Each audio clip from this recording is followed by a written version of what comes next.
A palavra de Deus, ela nos surpreende a cada instante, a cada momento. São controvérsias que houve no passado que nos faz meditar, né? Para que nós não tenhamos que julgar ninguém a respeito de nada, porque nada sabemos, nada percebemos e só sabemos aquilo que nós vemos e assim mesmo não sabemos muito, nem de nós mesmos. É incrível tudo isso que a gente vê aqui. Então não é sobre Ele explicou Deus como Passei a me conhecer. Pregações bonitas. compartilhando. Para pregar. Te joga na parede. Estão querendo se exibir. Jesus Cristo, inocente, pagou por todos os nossos pecados. Santo Deus eterno, Deus Todo-Poderoso, Criador do céu e da terra. Mais uma vez, Senhor, nós estamos aqui diante da Tua presença, Pai, em nome do Senhor Jesus, Teu Filho amado, para aprendermos, Senhor, estudar a Tua palavra e também fazer o possível, Senhor, e o impossível para colocá-la em prática, Senhor. Enche-nos da Tua graça, da Tua unção, nos cobre com Teu manto, Senhor, nos reaviva, Pai, nos dá entendimento e sabedoria espiritual. Revela, Senhor, aquilo que está oculto ao nosso entendimento dentro da palavra, Senhor, para que possamos compreender, Senhor, e poder explicar aos demais que o Senhor colocar em nossa frente, Pai. E possamos ser um atalaia desejado por Ti, Senhor. Eu te peço em nome de Jesus, Pai. Sê conosco, Pai, durante todo esse tempo, Senhor, em que estivermos na Tua presença, Pai. Abençoa os nossos familiares, ó Pai, nossos filhos, nossos parentes, nossos amigos e vizinhos, ó Deus. Abençoa, Pai, o nosso dia. É o que eu te peço e já te agradeço. Em nome de Jesus. Amém. Judá e Tamar. E aconteceu no mesmo tempo que Judá desceu de entre seus irmãos e entrou na casa de um varão de Adulão, cujo nome era Ira.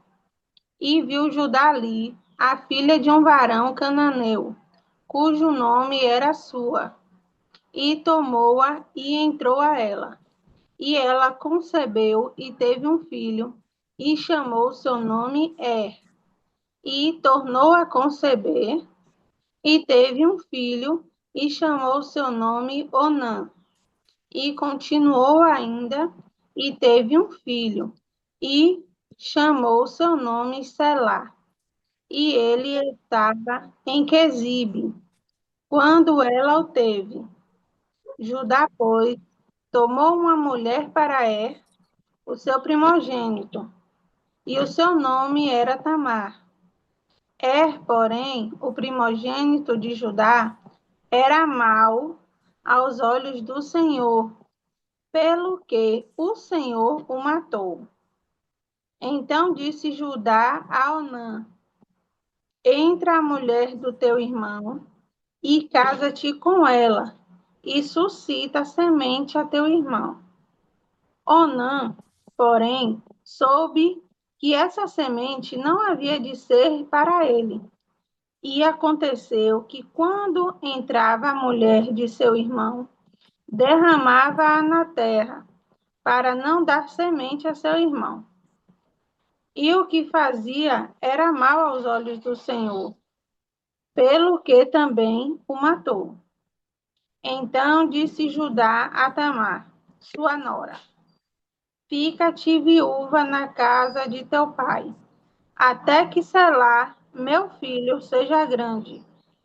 Portanto, disse: para que, porventura, não morra também este, como seus irmãos. Assim foi-se Tamar e ficou na casa de seu pai. Passando-se, pois, muitos dias, morreu a filha de Suá, mulher de Judá. E depois se consolou Judá.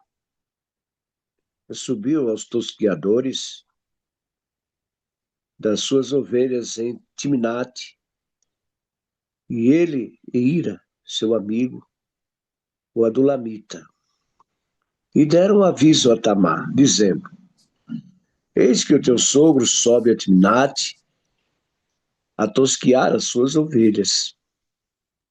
Então ela tirou de sobre si os vestidos de sua viuvez e cobriu-se com o véu, e disfarçou-se, e assentou-se à entrada das duas fontes, que estão a caminho de Timnate, porque via que Selá já era grande, e ela não fora dada por mulher. E vendo-a, Judá teve-a por uma prostituta, porque ele tinha coberto, aliás, porque ela tinha coberto o seu rosto. E dirigiu-se para ele no caminho e disse: Vem, peço-te, deixa-me entrar a ti, porquanto não sabia que era sua nora. Ela disse: Que darás para que entres a mim? E ele disse: Eu te enviarei um cabrito do rebanho. E ela disse: Dás-me penhor até que os envies. Então ele disse: Que penhor é que te darei? E ela disse: O teu selo, o teu lenço, teu cajado, que está à tua mão. O que ele lhe deu. E entrou a ela, e ela concebeu dele. E ele levantou-se e foi-se, e tirou de sobre si o seu véu, e vestiu os vestidos da sua viuvez. E Judá enviou o cabrito por mão do seu amigo, o Adulamita, para tomar o penhor da mão da mulher, porém não a achou. Perguntou os homens daquele lugar, dizendo: Onde está a prostituta que estava no caminho, junto às duas fontes? E disseram: Aqui não esteve prostituta nenhuma. E voltou a Judá e disse: Não a achei. E também disseram os homens daquele lugar que não esteve prostituta. Então disse Judá: Tome-o ela para que, porventura, não venhamos em desprezo. Eis que tenho enviado este cabrito, mas tu não o achaste. E aconteceu que, quase 3 meses depois, deram aviso a Judá, dizendo: Tamar, tua nora, adulterou, e eis que está apejada do adultério. Então disse Judá: Tirai-a fora, para que seja queimada. E tirando-a fora, ela mandou dizer ao seu sogro: Do varão de quem não era estas coisas, eu concebi. Aliás, vou ler de novo esse 25 aqui. E tirando-a fora, ela mandou dizer ao seu sogro: Do varão de quem são estas coisas, eu concebi. E ela disse mais: Conhece, peço-te, de quem é este selo, e estes lenços, e este cajado? E conheceu-os Judá e disse: Mais justa é ela do que eu, porquanto não a tenho dado a selar meu filho, e nunca mais a conheceu. E conheceu ao tempo de dar à luz, que havia gêmeos em seu ventre. E aconteceu, dando ela à luz, que um pôs fora a mão, e a parteira tomou-a, e atou em sua mão um fio roxo, dizendo: Este saiu primeiro. Mas aconteceu que, tornando ele a colher a sua mão, eis que saiu o seu irmão, e ela disse: Como tens tu rompido sobre ti a rotura? E chamaram seu nome Pérez. E depois saiu seu irmão, em cuja mão estava o fio roxo, e chamaram seu nome Zerá. Amém? Capítulo forte, hein? Quer É. comentar, Tamires, antes de a gente falar? É verdade, muito forte, não é, sabe? Ontem eu até dei uma pincelada nele, na hora que você estava explicando o 37, e a gente vê, né, quantas coisas aconteceram nesse momento, que às vezes a gente nem imagina, né? A gente acha que o mundo, ele veio ficar mais mal nos tempos de hoje, né? Porque a gente está vendo, a gente está convivendo, mas quando a gente vê, antigamente tinha muita coisa, né? E aqui a gente vê, né, que Judá, ele era, né? Ele foi um dos irmãos, né, de José.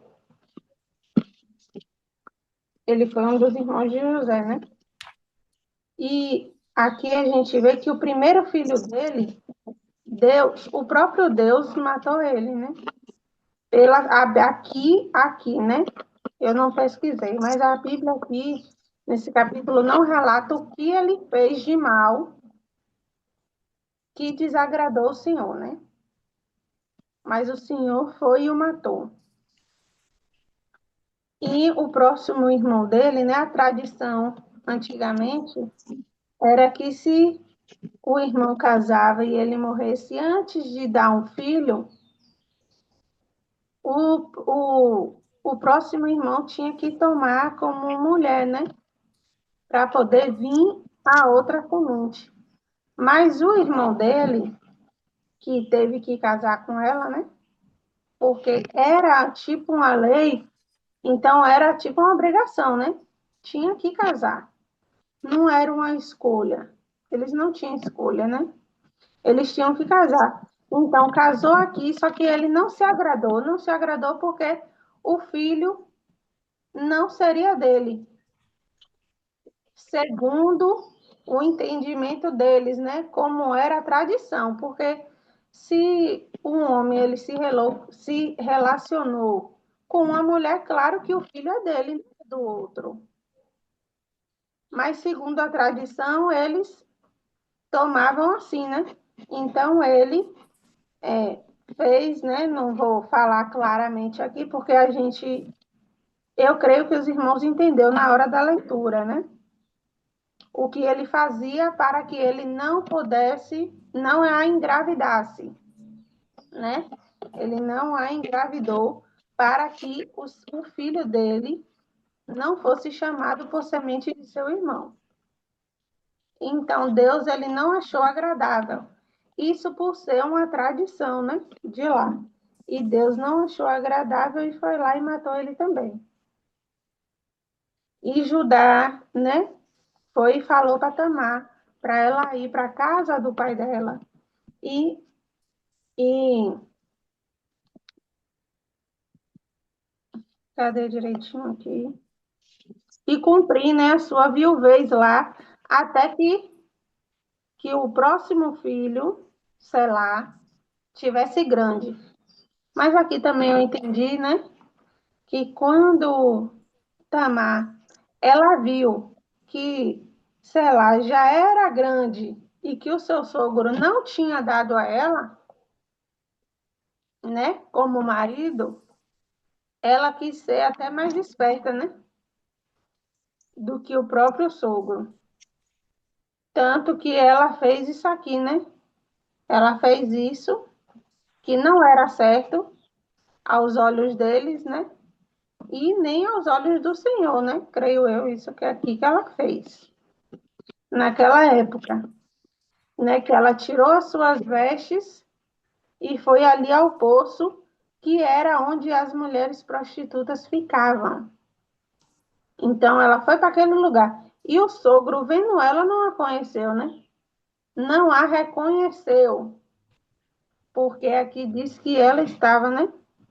Mostrando o rosto. Então, quando a mulher, ela mostrava, né, de Judá que teve uma prostituta, porque ela via. Não, ela cobriu o rosto, e vendo a Judá, teve-a por prostituta, porque ela havia coberto o seu rosto. Quando uma mulher ela cobria o rosto com o véu, aqui é no verso 15, viu? Eu tô lendo. Ela era dada, né, como prostituta. Nós sabemos que a gente vê, né, como as mulheres elas se comportam nesses países aí fora, as muçulmanas, né? A tradição delas é cobrir o cabelo, então só fica aquela partezinha, né, do rosto ali mostrando, né? Porque o cabelo dela, né, só quem pode ver é o marido dela. Então tem aquele respeito, né? E aqui as prostitutas, elas cobriam o rosto. Então, quando ele viu isso, ele tomou ela para si e se deitou com ela, mas ela foi esperta, né? Porque ela sabia, todos sabiam o que acontecia com as mulheres, né? Que adulterava, que fazia algo que não era certo ali, a lei. Então, ela foi esperta. Ela disse: o que que o senhor vai me dar? Né? Ele disse que ia dar o cabrito, mas ela não, eu quero o seu lenço, eu quero o seu selo. Ela quis tudo aquilo, e quando chegasse lá na frente, ia mostrar quem era que tinha, né, se deitado com ela. E nisso, ela acabou engravidando do sogro, né? Do seu próprio sogro. E quando, depois de 3 meses, viram que ela estava grávida, não tinha mais como esconder o que ela tinha feito. E quando viu que ela estava grávida, disse que ela adulterou e levou ela para quem? O próprio sogro aqui, né? O próprio sogro, Judá, no verso 24, disse: tirai-a fora para que seja queimada. O próprio sogro falou isso. E quando falou, ela mostrou ali a verdade, né? Que ele era o pai das crianças, né? Que ela estava esperando, dos varões, né? Que ela estava esperando ali. Então, ela foi esperta, bem esperta aqui nesse lado, né? Para que nada acontecesse a ela. Para que nada acontecesse para ela. E aí veio os filhos dela, que eu acho que a gente tem que. É bom até aprofundar um pouco nesse capítulo, né? Porque tem bastante coisa interessante, porque aqui está raso, né? Para a gente, então é bom a gente aprofundar um pouco. E ela teve os gêmeos, né? Um saiu a mão primeiro, que a parteira foi lá e amarrou um cordão, um fio roxo, mas o outro que saiu primeiro, né? Então tem um significado aqui também. Esses nomes que eu vou dar uma olhada aqui, se os irmãos já quiserem ir olhando, né? Sobre o significado do nome Pérez. Pérez e Zerá, né? Que foram os dois filhos de Tamar e o seu sogro Judá. Amém.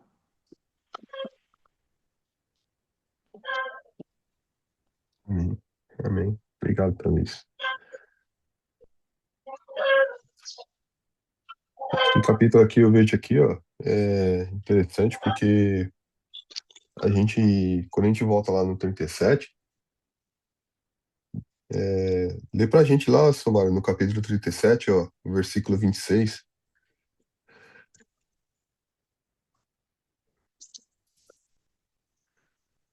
Então Judá disse aos seus irmãos: que proveito haverá em que matemos o nosso irmão? Tá vendo aí? A gente vê que quem propôs em vender o irmão foi Judá, né? Olha só que forte, né? Judá foi o irmão que propôs a vender José, né? E aí, quando a gente vê aqui, ó, que aconteceu por esse tempo, que Judá se apartou de seus irmãos e hospedou-se na casa de um adulamita, né? Mostra o afastamento espiritual de Judá, né?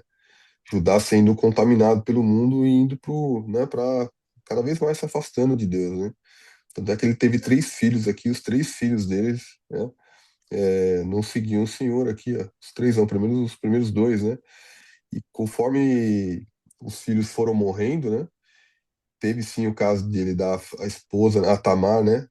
Para o segundo filho, para Onã, mas o Onan, ele não queria que o filho, o Er, tivesse herdeiros, né, não tivessem filhos, porque seriam herdeiros e teria que compartilhar, né, a herança do pai também. Então, essa era uma das razões na qual o Onan, ele não queria que a cunhada engravidasse, né? Porque ele sabia que os filhos não seriam considerados dele, seriam considerados do irmão, e a herança seria compartilhada com eles. Então, essa era uma das razões na qual Onan não queria que a Tamar se engravidasse. E isso desagradou a Deus, porque mostrava o lado egoísta deles, né? No qual eles estavam caminhando ali, né? E quando o outro irmão, o outro filho acabou falecendo, por que Judá não quis dar a Tamar para o outro filho, né? Qual que é o nome do outro filho? Quem que tem aqui é o... Cadê o nome do outro filho? Quem, quem que me Ela, ajuda? Selá, né? Não quis dar o filho para Selá, porque na cabeça de Judá, não era, os filhos não tinham morrido pela maldade dele, porque eles eram maus. Eles tinham morrido porque Tamar, ela era azarada, né? Porque foi Tamar que fez com que os filhos morressem. Então, Judá, ele não conseguia reconhecer que o mal, né, estava dentro da família deles, né? Que eles estavam caminhando, né, não conforme a vontade do Senhor, né? E por isso foi a razão na qual Tamar foi esquecida por Judá, né? Só que aqui teve algo muito forte, né? Porque quando a esposa de Judá faleceu, né, ele novamente se juntou com esse amigo aqui, que não era um bom amigo, né? Mas se juntou por esse amigo aqui e foi para um caminho onde tinha as prostitutas, né? E lá ele encontrou Tamar. Tamar acabou, né, tomando conhecimento de que Judá estava indo para lá se consolar, né? E ela se livrou das vestes e foi se encontrar com ele, né? Isso aqui tem uma passagem muito forte quando o Tamar faz isso, porque quando a gente volta lá na história de Jesus Cristo, a gente vê que, né, Jesus foi perfeito, né? Jesus é perfeito, mas a genealogia a gente consegue ver novamente a humildade de Jesus, porque ele é perfeito, mas quando a gente olha a genealogia de Jesus, a gente vê várias situações como essa, né? E uma dessas é justamente da Tamar, que faz parte da genealogia de Jesus, fazendo uma situação como essa, passando-se como prostituta, né, com o sogro, né? Então, uma coisa que a gente vê justamente, né, a humildade de Jesus, né? Ele não veio aqui para, né, como a gente vê lá, Jesus entrando num jumentinho, né? Sempre com humildade, mostrando, né? E apesar das imperfeições do mundo, né, a glória é dele, né? Aqui mostra também, né, que depois falando que ele foi procurar essa prostituta, né? E ele não achou porque ele queria fazer o pagamento aqui. Tamar foi muito astuta porque ela pegou aqui posses que somente ele tinha, né? Ninguém conseguiria, né, forjar isso daqui, né? O cordão, o cero. Então, assim, para a memória, para que ele lembrasse, né, quem era ele. E isso tem um impacto muito forte porque na hora que ele manda matar, né, queimada a Tamar, né? E a Tamar entrega isso daí para ele, é onde a transformação de Judá começa a acontecer, é onde a transformação espiritual de Judá começa a acontecer, onde Judá ele é tocado e ele percebe que ele está errando, né? Que o pecado veio dele, né? E ele nunca mais se deita com ela, claro, né? Porque é considerado um incesto isso daqui, né? Não era e não é, né, permitido pela lei, né? Então ela entrega isso daqui e Judá começa a ter uma visão espiritual, ele começa a reconhecer os próprios erros, né, e vem ao arrependimento. E aqui ele começa a enxergar o que é que ele tem feito de errado, né? E aqui, esse ponto aqui, esse capítulo, ele é crucial né, para que a gente consiga enxergar a transformação, por que Judá se transformou, né? E tudo que vai acontecer depois nos próximos capítulos aqui em relação a Judá. Mas esse capítulo foi o que transformou o coração de Judá para que ele se aproximasse realmente de Cristo. Essa outra parte aqui mostra, né, que nasceu Pérez e nasceu Zerá. E depois lá na frente a gente vai ver que Jesus ele é descendente de Pérez, né? Ele faz parte da descendência de Pérez aqui. Lá na frente a gente vai ver isso daqui. Agora, essa questão do lacinho, de quem nasceu primeiro, quem nasceu segundo, ele se repete novamente com o que aconteceu lá com os irmãos lá, né? Esaú e Jacó, né? Esaú e Jacó. Foi a mesma situação, né? Onde um nasceu, né?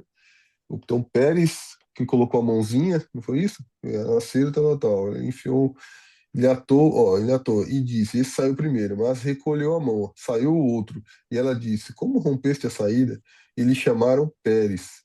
Depois lhe saiu o irmão, em cuja mão estava o fio, e lhe chamaram Zera. Então foi Pérez que nasceu primeiro, né? Mas foi Zera que colocou recebeu o lencinho, é isso? Ou no braço, né? Acho que foi esse entendimento aqui. Isso, Né? isso mesmo. É. Somário, o senhor quer comentar, Somário? Ajuda a gente aí, Somário. Muito pouco a comentar, viu? Não, seu Mário. Pérez, no caso, era quem tinha que nascer primeiro era Zerá, mas no caso Pérez, o significado é rompedor, ou brecha, aquele que abre brecha. Então, na hora que Zerá ia sair, Pérez foi e saiu primeiro. Então, ele rompeu, por isso esse nome dele. Não pude ler muito, porque quando eu entrei lá no Google, eu acabei tendo que sair do aplicativo. Aí voltei para poder ouvir vocês. Mas o significado de Pérez é rompedor ou abridor de brechas. E fala, ó, Pérez, ao receber esse nome pela circunstância de seu nascimento inusitado, é, Pérez venha fazer parte da linhagem messiânica, né? Aquilo que a gente tinha falado, né? A narrativa retorna a José do Egito, quando ele sobrevive a uma sucessão de injustiça, né? Que é o 39 já, é outra parte. Não sei se a Ruth, se o seu Márcio, se você quer ajudar a gente aí, seu Márcio. Mas eu pouco tenho a dizer aqui, vocês já disseram tudo, né? É, a palavra de Deus, ela nos surpreende a cada instante, a cada momento. São controvérsias que houve no passado que nos faz meditar, né? Para que nós não tenhamos que julgar ninguém a respeito de nada, porque nada sabemos, nada percebemos e só sabemos aquilo que nós vemos e assim mesmo. Não sabemos muito, nem de nós mesmos. É incrível tudo isso que a gente vê aqui. São coisas que nos fazem refletir. A gente vê tanta coisa errada nesse mundo e a gente pensa que é errado, mas é errado para a gente. Mas e Deus? Como Deus vê esses acontecimentos? Aqui eu pude perceber que um desses moços aqui, ele deitava com a mulher, não, e na hora do orgasmo, assim dizendo, ele não deixava fluir lá dentro, saía para fora, jogava fora, para que a mulher não concebesse o filho que ia ser dado para o irmão. E o senhor olhou e viu, não achou graça naquilo, o senhor detestou. Você vê que tem coisas que Deus abomina, né? Porque o próprio Deus falou: crescei-vos e multiplicai a terra. Crescei-vos e multiplicai-vos. Enchei a terra. E a pessoa que faz esse tipo de coisa, Deus não se agrada. Se a gente for analisar, se a gente for, né, se aprofundar nisso, tem sentido essas coisas. Talvez não tenha para a pessoa que faz o ato, mas para Deus tem. É, é, é um caso para se pensar e refletir e analisar, né, o porquê dessas coisas.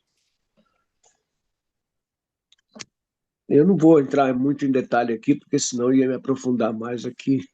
Não, não seria esse o caso, né? Mas é, é isso aí, gente.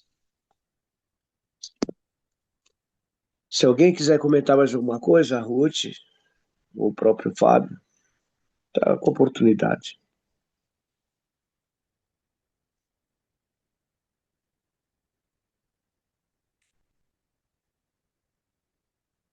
Eu não tenho comentário mais não, senhor. Se quiser, a gente pode, ou se eu quiser explanar mais alguma coisa, a gente pode começar a ler o 39.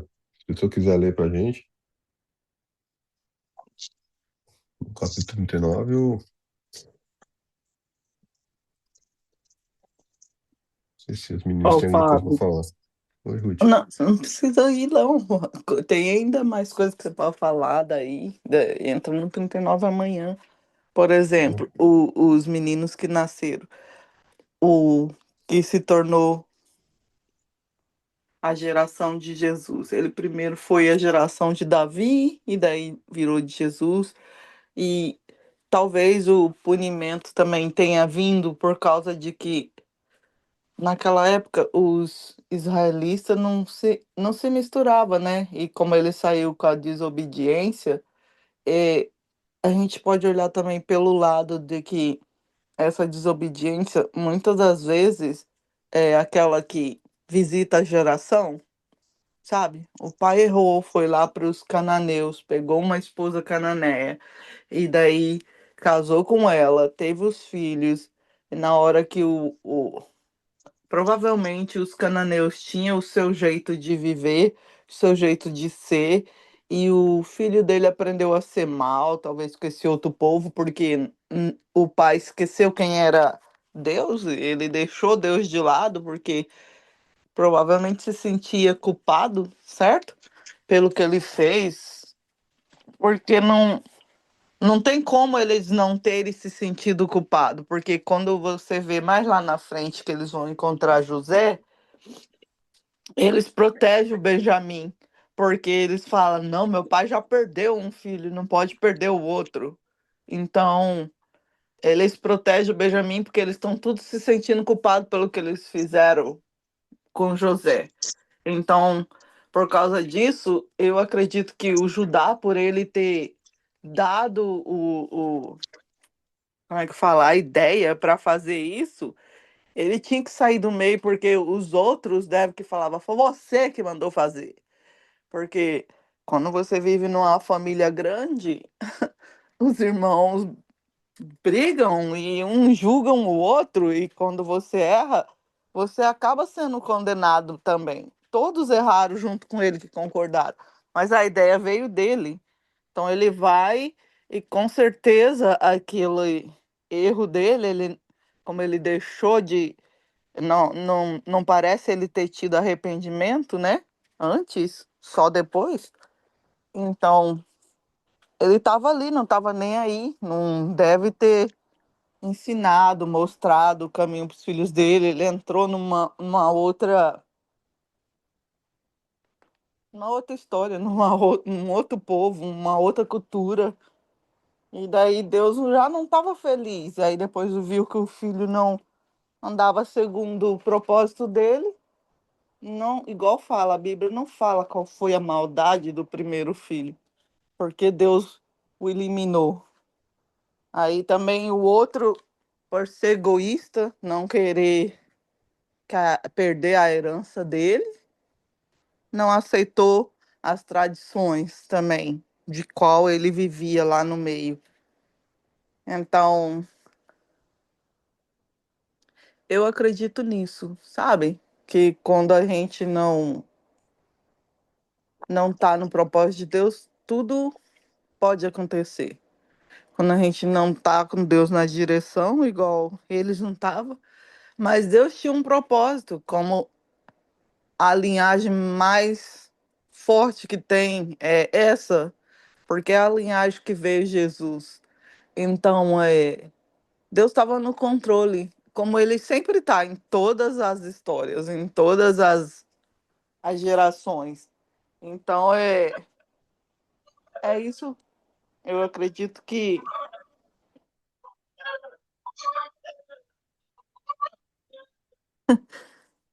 mesmo em todo o meio pecaminoso, Deus sempre vê o melhor. Deus sempre, Deus sempre olha e sabe aonde vai chegar. Deus permite muitas coisas, mas quando chega a hora que ele fala basta, é basta.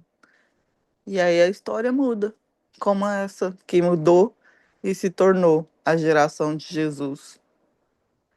Mas isso dá um lembrete para nós, para lembrar que com Deus ele tem o fim para a história melhor. E sem Deus, o fim também é outro. Eu ontem escutei uma historinha que não tem a ver com, com o nosso estudo, mas eu queria falar, igual eu vi, eu vi no, olhando o meu Instagram, uma mulher falou assim: vou fazer uma pergunta para vocês. Ela estava perguntando para duas mais pessoas. Falou bem assim: ei, se eu te dar 1 milhão, o que que você faria quando você acordar? Você acordaria amanhã mais feliz se eu te dar 1 milhão? Claro, claro que eu acordaria. Tá bom, e se eu te der 10, como você acordaria? Aí a outra, uma falou: ah, eu ia distribuir, a outra falou: ia investir, ia distribuir para as pessoas que eu amo, ia cuidar bem, blá. Ela falou bem assim: e se. Aí a outra falou.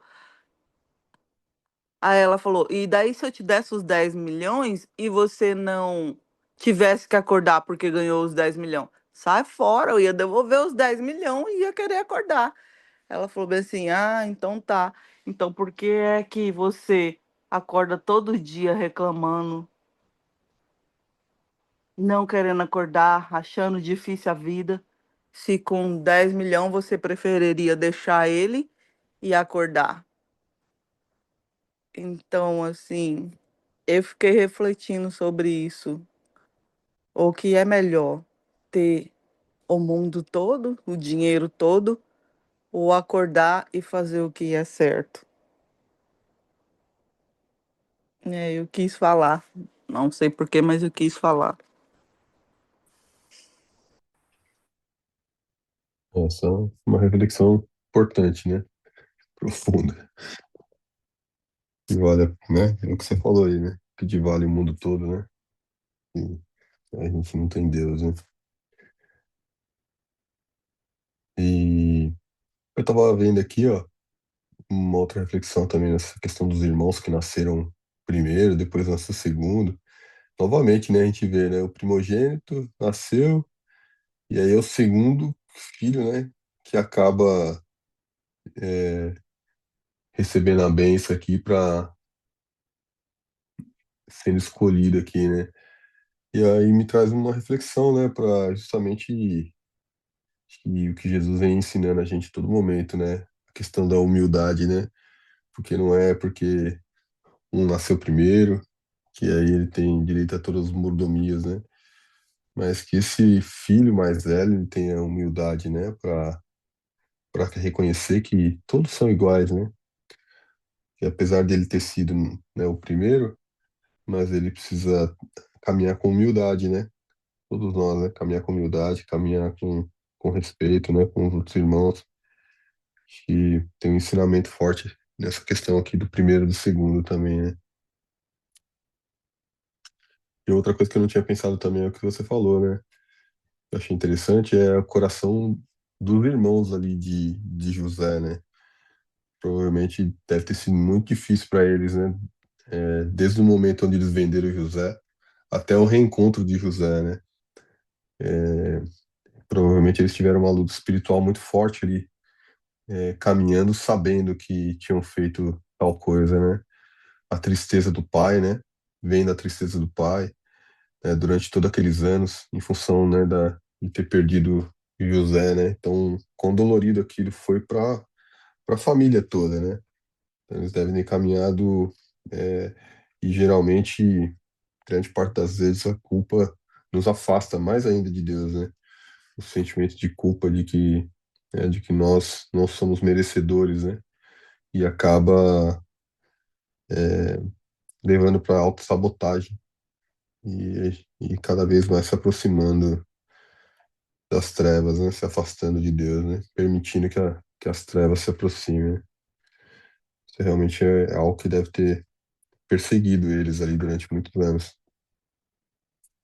Seu Mário, lê pra gente o devocional de hoje, seu Mário. Quarta-feira, dia 3 de dezembro, 2 Coríntios 5,19 diz assim: Deus estava em Cristo, reconciliando consigo o mundo, não lhes imputando os seus pecados, e pôs em nós a palavra da reconciliação. Apega-te, pois, a ele e tem paz, e assim te sobrevirá o bem. As boas novas do Evangelho. A imprensa pública. A imprensa publica más notícias todos os dias. Porém, gostaríamos de prosseguir contando-lhe boas notícias, que nunca ficam desatualizadas. Elas têm sido proclamadas há 20 séculos. Ainda há uma forma de se aproximarmos de Deus e experimentar um relacionamento feliz com Ele. Esse caminho foi aberto pelo seu Filho, Jesus Cristo. Ele concordou em tornar homem para morrer em uma cruz, levando a punição dos nossos pecados. Essa salvação divina, que fala de paz e alegria, já havia sido proclamado pelos profetas no Antigo Testamento. Isaías 52:7. O ser humano não buscou a Deus, porém Deus desceu para buscar aqueles que estavam perdidos, a fim de lhes oferecer salvação. Deus nos amou primeiro. O Senhor Jesus, a luz do mundo, não foi aceita na terra. Os homens amaram mais as trevas do que a luz, porque as suas obras eram más. Desde que tomou essa decisão, com suas consequências fatais, o mundo que rejeitou o Evangelho não tem esperança e está a caminho da perdição. No entanto, Deus é paciente e não deseja que ninguém se perca, mas que todos se arrependam. E tal como o Senhor Jesus o proclamou, o Evangelho é pregado hoje em dia no mundo inteiro, pelo bem daqueles, mas dá um jeito, chefe, que sente o peso de seus pecados. Se ouvirdes hoje a sua voz, não endureçais os vossos corações. Está em Hebreus 3, 7 e 8. Eu vou orar, tá? Senhor Jesus Cristo, Pai amado, Senhor, obrigado, Pai, pela graça da vida, Senhor. Obrigado, Pai, pelo dia de hoje, Senhor. Gratidão, Senhor, por tudo que o Senhor tem feito por cada um de nós, Pai. Obrigado, Pai, por nos acompanhar, por nos guardar, Senhor. Obrigado, Pai, pela sua proteção, Senhor, pela revelação, Pai, todos os dias, Pai, nossos olhos, Pai, daquilo que o Senhor quer, Pai. Obrigado, Pai, que nós continuamos caminhando em humildade, Senhor, prostrados a Ti, Pai, reconhecendo, Pai, e atentos, Pai, para ouvir, Pai, aquilo que o Senhor quer de cada um de nós, Pai. Obrigado, Senhor, pelos ensinamentos de hoje, Pai. Obrigado por cada palavra, Senhor. Pai, eu peço para Ti, Senhor, que o Senhor visite, Pai, a casa do irmão Mário agora, Pai, nesse momento, Senhor, que o Senhor tome, Pai, em suas mãos, Pai, a Diane, Pai, que o Senhor olhe por ela, Pai, que o Senhor tire todas as dores do corpo dela, Pai, que o Senhor traga alívio para ela, Senhor Jesus. Pai, olhe por ela, Pai, traga, Pai, restauração, Senhor. Toma conta, Pai, do corpo dela, da mente dela, Pai, fortaleça ela espiritualmente, emocionalmente, Pai, que ela tenha tranquilidade, Pai, no coração dela, Pai, que ela tenha tranquilidade, Pai, que nós sabemos, Pai, que o agir é seu, Pai. Obrigado, Pai, tome em suas mãos, Pai, traga tranquilidade para aquela família, Pai, discernimento, Pai, que eles façam as coisas com calma, Pai, que naquele pronto-socorro, Pai, essa dor caia por terra, Pai, o mais rápido possível, Senhor. Tome conta, Pai, daquela família, Pai. Obrigado, Pai, por tudo, Senhor. Obrigado, Pai, por nos proteger, Pai. Obrigado por nos guardar, Senhor. Nos guarda sob o seu manto sagrado, Pai. Não deixe nada, Pai, nenhuma seta do inimigo se aproximar de nós, Pai. Coloque, Pai, nos revista, Pai, com a sua armadura celestial, Pai. Proteja, Pai, proteja nossa mente, Pai, com o capacete da salvação, Senhor. Que nenhum pensamento ruim, Pai, entre na nossa mente, Pai. Que o nosso coração esteja protegido, Pai. Que os nossos olhos só vejam coisas boas, Senhor. Que da nossa boca só saiam palavras, Pai, palavras de edificação, Senhor. Obrigado, Pai. Obrigado, Senhor. Cuide do nosso caminho, Pai. Nos cuida, Pai. Nos proteja, Pai. Que o nosso escudo da fé, Pai, esteja erguido a todo momento, Pai. Que nós sabemos, Pai, quem é o Senhor, Pai. Que o Senhor tem poder, Pai. E o Senhor é soberano nessa terra, Senhor. Obrigado, Senhor. Obrigado, Pai, que a sua espada, Pai, a espada do Espírito, Pai, esteja empunhada a todo momento, Senhor. Que a sua palavra de Deus, Pai, seja soberana, Pai, em todos os lugares, Pai, por onde nós passarmos, Pai. Que ela possa tocar os corações, Senhor, os corações serem transformados, Senhor. Obrigado, Senhor, pela sua misericórdia, Senhor. Obrigado, Pai. Obrigado, Pai, por conceder, Pai, esse tempo extra, Pai, para que mais pessoas sejam alcançadas, Pai, e que essas pessoas sejam transformadas, Pai, trazidas para o seu reino, Senhor. Obrigado, Senhor. Gratidão, Pai, pelo dia de hoje. Senhor, continue conosco, nos protegendo, nos guardando, Senhor, nos alimentando, Pai. Obrigado, Pai, por esse maná da vida, Senhor. Obrigado, Pai, pela oportunidade, Pai, de acordarmos hoje, Senhor.